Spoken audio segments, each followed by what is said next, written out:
Il y a quelques semaines, Elodie nous a fait une chronique sur les tomates. Alors maintenant, on a des tomates, mais moi, il y a une chose que j'aime, c'est mettre du basilic sur la salade de tomates. Et je t'avoue, Elodie, que j'ai un petit peu de mal à garder mon plan en forme longtemps. Est-ce que tu aurais pas quelques conseils pour entretenir son basilic ? Oui, effectivement, le basilic, c'est pas toujours très facile à avoir. Donc, il faut déjà savoir que le basilic, c'est une plante qui n'aime pas les températures fraîches. Donc, tu le sors pas avant mi-mai. Sinon, tu le gardes en intérieur.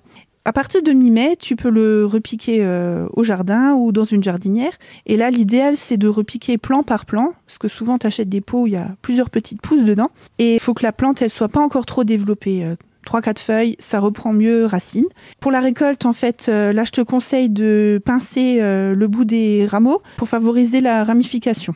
Est-ce que ça a besoin d'être beaucoup arrosé, le basilic ? Alors, en fait, le basilic a besoin d'un arrosage régulier, mais il faut penser à laisser sécher ta terre entre 2 arrosages. Il ne faut pas que la terre, elle soit tout le temps humide.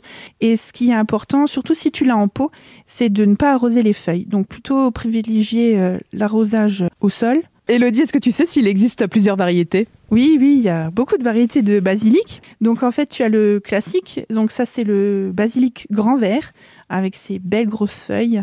Ensuite, tu as aussi le basilic fin vert. Donc là, c'est des toutes petites feuilles. Il est moins sensible à la pourriture et il a à peu près le même goût que le grand vert. Après, tu as le basilic citron. Donc là, un petit goût citronné qui peut être intéressant. Tu as le basilic thaï. Ça, c'est assez original parce qu'il a un goût anisé.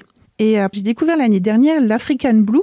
Donc ça, c'est une feuille qui est pourpre bleutée avec une fleur violette. Et l'African White aussi. Donc ça, c'est la feuille, elle est verte et des fleurs blanches. Ces deux basilics ont un goût plus fort que le basilic classique. Et tu trouves aussi le basilic pourpre. Et ça, c'est sympa.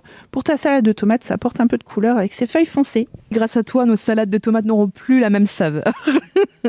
Vous retrouvez cette chronique sur notre site radiomélodie.com. Et Elodie, on te retrouve à l'horticulture d'Itzenburger à Bliesbruck. Merci Elodie, à bientôt. À bientôt.